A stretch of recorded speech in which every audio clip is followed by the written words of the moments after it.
रमण महर्षि ने न घर छोड़ने पर महत्व दिया है, न संन्यास पर, न एकांत पर, न बाह्य मौन पर।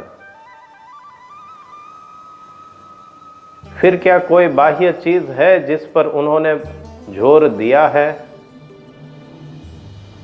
तो ऐसी 3 चीजें हैं जो अति आवश्यक है और आप जहां हो वहां ही इसका पालन कर सकते हो। उसमें प्रथम है भोजन। उचित मात्रा में, सीमित मात्रा में सात्विक भोजन प्राप्त करना चाहिए। जैसा अन्न वैसा ही मन। आपका अन्न आपके मन को निर्मित कर रहा है और आपका मन कैसा होगा वह आपके हाथ में है। शाकाहारी भोजन हो सके तो प्राप्त करें। मात्रा उतनी हो कि आपका शरीर चलता रहे। यदि शरीर में ज्यादा हिलचाल नहीं है और यदि मन भी शांत रहता है तो भोजन की आवश्यकता कम पड़ेगी।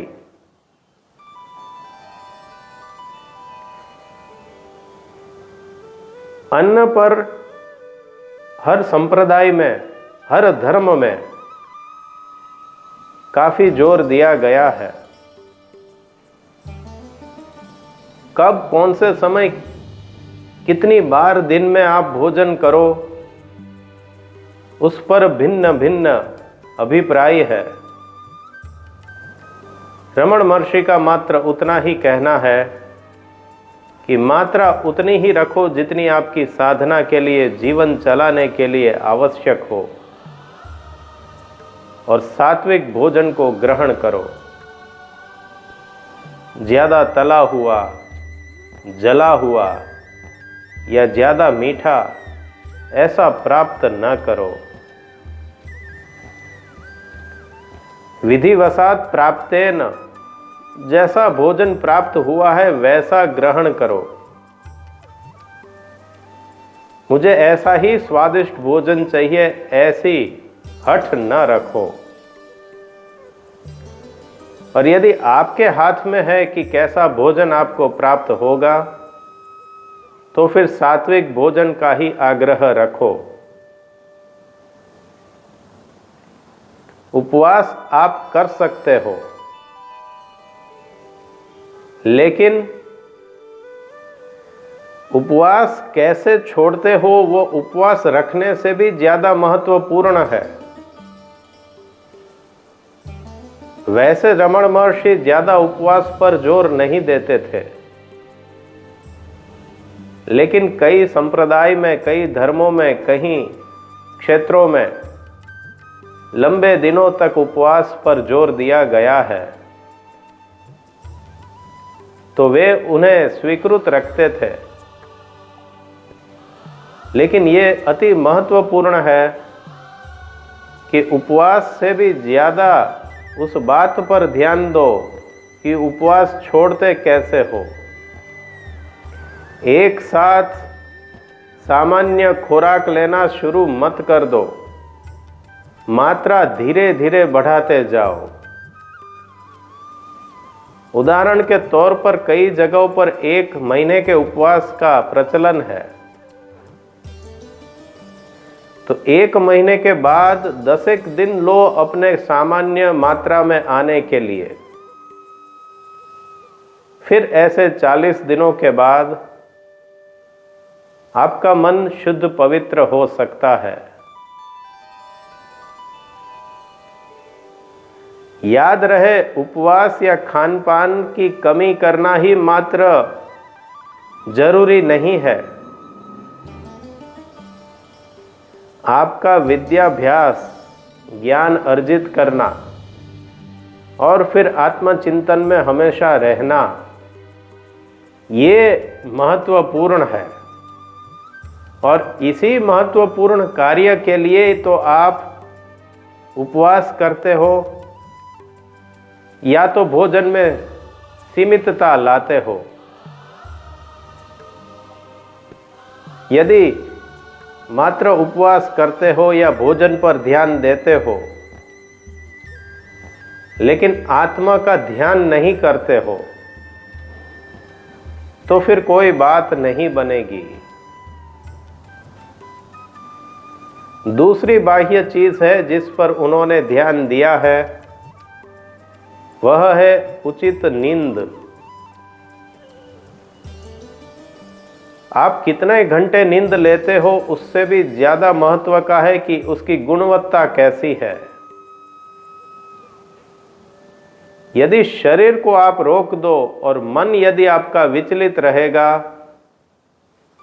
तो आपको खाने की आवश्यकता होगी और भोजन जो लेगा उसे नींद की आवश्यकता होगी ही।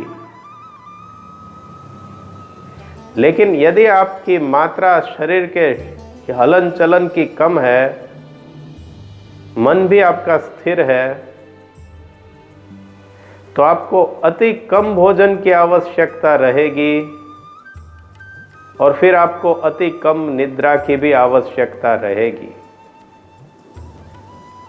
लेकिन सामान्य दैनिक जीवन में यह संभव नहीं होगा और इसीलिए तब उचित मात्रा में सात्विक भोजन और पर्याप्त निद्रा लेने का सुझाव रमण महर्षि ने दिया है। शुरुआत के दिनों में जब रमण महर्षि तिरुवन्नामलई आए, तब वे 24 घंटा समाधि में ही रहते थे। उन्हें दिन क्या रात्रि क्या मालूम ही नहीं रहता था। आंखें भी बंद रहती थी, शरीर भी स्थिर रहता था, मन भी स्थिर रहता था, तो उन्हें भोजन की आवश्यकता ही नहीं थी अथवा अति कम भोजन में उनका हो जाता था और इसीलिए उनको निद्रा की भी आवश्यकता नहीं रहती थी। लेकिन बाद में वे उचित मात्रा में सात्विक भोजन लेते थे और पर्याप्त नींद भी करते थे। न अधिक न कम, गुणवत्ता वाली पर्याप्त नींद अच्छी आवश्यक है, तो ही आपका जागृत अवस्था में साधनामय बने रहना हो पाएगा। तीसरी महत्वपूर्ण बात वह है उचित बोली। उतना ही बोले जितना जरूरी है। बाह्य मौन की इतनी आवश्यकता नहीं है जितनी आवश्यकता है आंतरिक मौन की। यदि आपका अंतर्मन मौन में है तो वही उचित बोली है, वही सुंदर बोली है। उससे अधिक सुंदर कोई बोली हो नहीं सकती। फिर आपका बोलना कम कर दीजिए। आप गौर करो तो देखोगे कि ज्यादातर जो आप बोलते हो वह जरूरी ही नहीं था। आपको अभी जरूरी वह लगता है, लेकिन यदि आप मौन में, अंतर मौन में जाते जाओगे और आपकी बाह्य बोली उससे कम होती जाएगी, तब आपको समझ में आएगा कि जो ज्यादातर आप बोलते थे वह अनावश्यक था।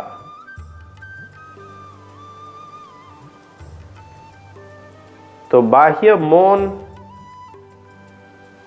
इतना महत्वपूर्ण नहीं है। आप कभी कभी उसको रख सकते हो, लेकिन हमेशा ध्यान दें कि अंतर मौन में आपको रहना है। ये तीन बाह्य चीजें आप जहां भी हो वहां इनका अनुसरण आप कर सकते हो। उसके लिए संन्यास ग्रहण करने की या घर त्याग करने की आवश्यकता नहीं है। एकांत की भी आवश्यकता नहीं है। ऐसे करके अपने आप को परिपक्व करो और फिर आपका अंतर संन्यास अपने आप हो जाएगा। ऐसी ही सूक्ष्म दृष्टि अध्यात्म पर कई अन्य विषय पर रमण महर्षि ने दी है। उसे सुनेंगे अगले प्रवचनों में।